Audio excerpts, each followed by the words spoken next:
जीवन कसं जगावं हे सांगणारे 50 अनमोल विचार. खूपच एकटं केलं मला माझ्याच लोकांनी, समजत नाही माझं नशीब वाईट आहे का मी.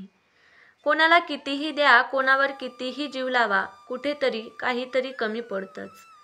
वेदना कधीच कमी होत नाहीत, पण हो, त्या सहन करण्याची सवय मात्र हळूहळू होऊन जाते. संपली नाती त्या लोकांबरोबरची सुद्धा, ज्यांना भेटल्यावर वाटायचं हे आपली आयुष्यभर साथ देणार. वाटलं नव्हतं कधी आयुष्यात की ती लोक सोडून जातील, जी सतत म्हणायची घाबरू नकोस, मी कायम तुझ्या पाठीशी आहे. मला एकटं राहायला आवडेल, कारण माझ्याशिवाय मला कोणीच समजून घेऊ शकत नाही. आपण एकटे राहायला नेहमी घाबरतो, पण त्या एकटेपणात आपण बरंच काही शिकून देखील जातो. कोणावर अवलंबून राहून आयुष्यात हर्ट होण्यापेक्षा नेहमी एकटे राहून आयुष्य एन्जॉय करा. विश्वास हा श्वासांवरही नसतो, पण तरी देखील आपण लोकांवर अतिविश्वास लगेच ठेवून देतो.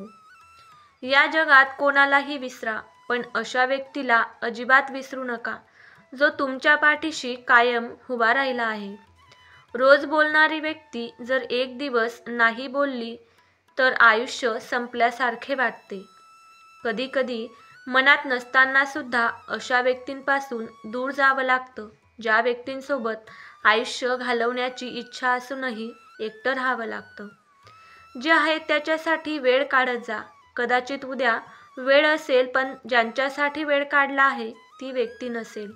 खोटं बोलणारी माणसं खरं बोलू शकत नाहीत, आणि खरं बोलणारी माणसं कधी खोटं बोलू शकत नाहीत.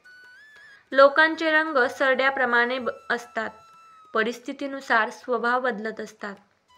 ज्या गोष्टी तुम्ही सहन करू शकत नाही, त्या गोष्टी तुम्ही इतरांसोबत देखील कधीच करू नका.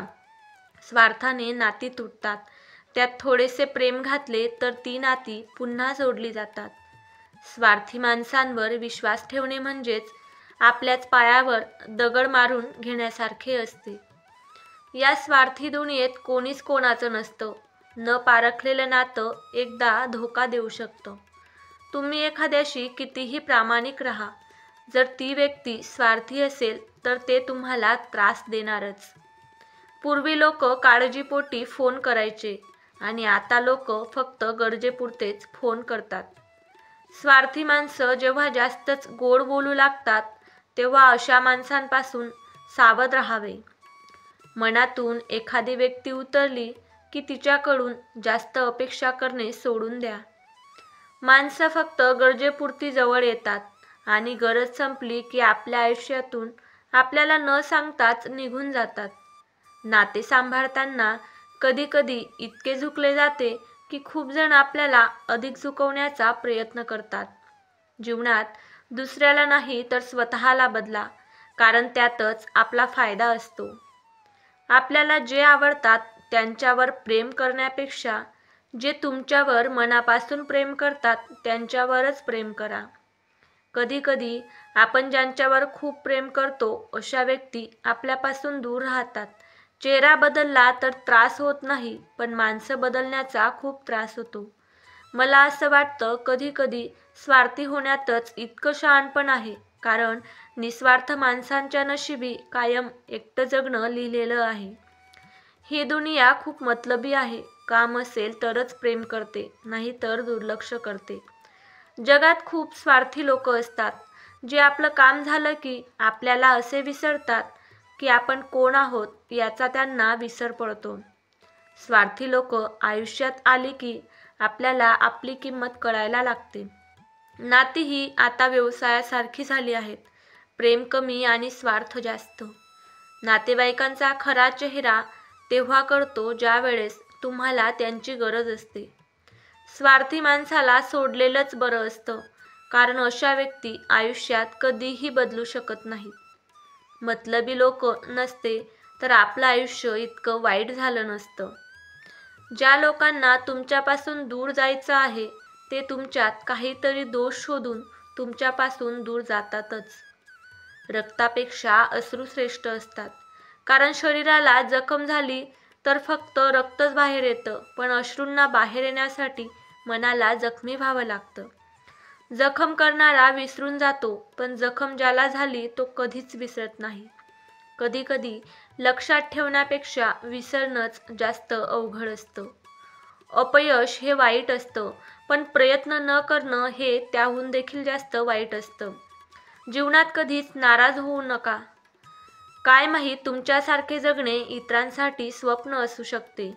जीवनात काही निर्णय अत्यंत कठोर आणि अवघड असतात, पण हेच निर्णय तुमच्या जीवनाची दिशा पलटून टाकतात.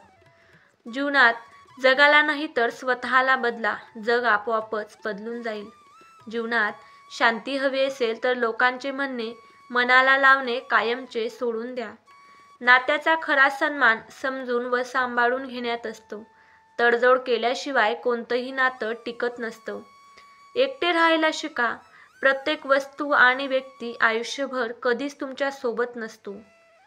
जर तुम्ही देवाकडे काही मागितल्यावर तुम्हाला ते मिळाले नाही तर देवावर रागावू नका, कारण देव तुम्हाला जे आवडेल ते देत नाही. त्याऐवजी तुमच्यासाठी जे चांगलं आहे तेच देतो. दगडाचं काळीज असलेल्या लोकांना जीव लावण्यात काहीच अर्थ नसतो.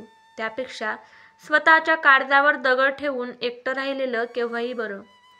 कपडे फाटले की ती शिवता येतात, पण जोडीदार जर फाटक्या विचारांचा असला की आयुष्याच्या मात्र चिंध्या होतात. जीवन तर जगायचंच आहे, मग टेन्शन कशाला घ्यायचं? आणि ज्या गोष्टींमुळे आपल्याला त्रास होतो त्या गोष्टींकडे लक्षच कशाला द्यायचं? स्वतःसाठी जसे आहात तसे राहा. कोणासाठी वाईट किंवा चांगलं होऊ नका. ज्याला तुम्ही पटलात तो तुम्हाला कधीच नाही सोडणार, आणि ज्याला तुम्ही नाही आवडलात त्याच्यासमोर जीव जरी ओवाळून टाकला तरी तो तुमचा नाही होणार. म्हणून लोकांचा विचार करत जाऊ नका. कधीही कुणाशीही जास्त बोलायची सवय लावू नका किंवा जवळीक वाढवू नका, कारण जेव्हा ती लोक बोलणं थांबवतात तेव्हा आपलं जगणं कठीण होऊन जातं. खूप सहन केलं गेलं जे सहन करायचं होतं. आता फक्त जगायचं आहे, सगळ्यांकडे दुर्लक्ष करून. सगळीच नाती खरी नसतात. काही नाती जपावी लागतात, तर काही जपूनही पोकळ राहतात. काही मात्र आपोआप जपली जातात. खूप माणसे भेटतात जीवनात आपलं म्हणणारी, पण फारच कमी माणसे असतात आपलं पण खरंच टिकवणारी. मनापासून जोडलेल्या प्रत्येक नात्याला कधीही कोणत्याही नावाची गरज नसते, कारण न सांगताच जुडणाऱ्या नात्यांची व्याख्याच काही निराळी असते.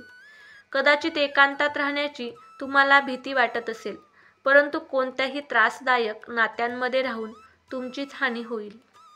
ज्या वेळेस एखाद्या नात्यांमध्ये दुरावा येतो तेव्हा तो प्रेमाने एकमेकांना समजून घेऊन दूर करावा, नाहीतर नात्यांमध्ये आलेला दुरावा कायमस्वरूपी राहील. व्हिडिओ आवडला असेल तर लाईक शेअर नक्की करा.